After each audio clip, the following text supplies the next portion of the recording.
مامون کے پاس بندہ جو آیا، اس نے کہا کہ میں کاتب بھی تھا، میرے پاس علم بھی تھا، میں ذہین بھی تھا، تو جب آپ نے مجھے دعوت دی اسلام کی تو میں نے کہا کہ چلو میں دیکھوں تو صحیح کون سا دین سچا ہے۔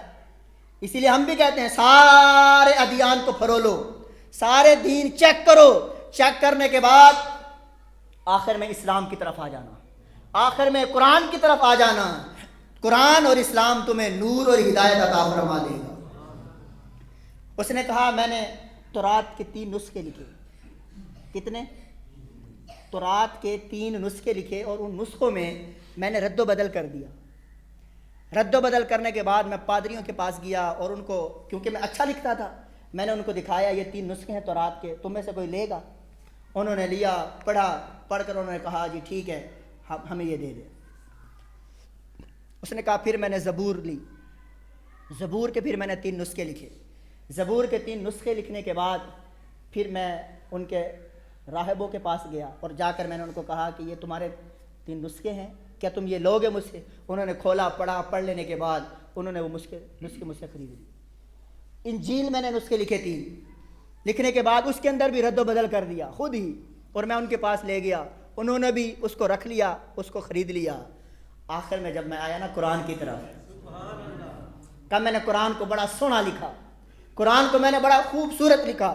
خوبصورت لکھنے کے بعد میں نے قرآن مجید اور فرقان حمید میں 3 مقام پر صرف رد و بدل کیا، ان میں تو بہت زیادہ کیا تھا نا تورات، زبور اور انجیل میں، لیکن قرآن پاک میں 3 مقام پر میں نے رد و بدل کیا۔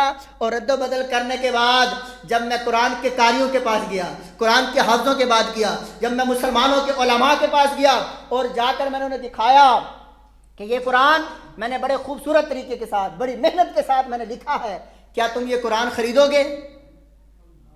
یہ قرآن انہوں نے کہا خریدیں گے، پہلے چیک کریں گے، کوئی غلطی تو نہیں ہے، کوئی نکتہ، کوئی زبر، کوئی زیر، کوئی آیت آگے پیچھے تو نہیں ہے۔ اس نے کہا جب انہوں نے مجھے یہ کہا نا تو مجھے شک پڑ گیا، یہ جب چیک کرنے کی بات کر رہے ہیں لگتا ایسے ہے کہ یہ میرا نسخہ بکے گا نہیں، یہ میرا نسخہ بکے گا۔ انہوں نے قرآن پاک کو جب کھولا تو وہ 3 مقام پر انہوں نے نشاندہی کی۔ نشاندہی کرنے کے بعد انہوں نے بتایا تمہیں شاید پتہ نہیں ہے کہ دنیا میں ایک ہی تو واحد کتاب ہے جس کو شروع سے لے کر آخر تک جو یاد کیا گیا ہے، سب سے زیادہ حافظ جو ہے وہ قرآن مجید کے ہی ہے۔ کوئی مجلس مسلمانوں کی ایسی نہیں ہوتی کہ وہاں قرآن پڑھا جائے، اگر غلط قرآن پڑھا جائے تو اس میں کہیں تو بچہ بیٹھا ہوتا ہے، کہیں تو جوان بیٹھا ہوتا ہے، کہیں تو بوڑھا بیٹھا ہوتا ہے، وہ بتا دیتا ہے ارے بھائی، ارے قاری صاحب، ارے عالم صاحب، مفتی صاحب قرآن غلط پڑھ رہے ہو، ایسا نہیں ہے، ایسا ہے۔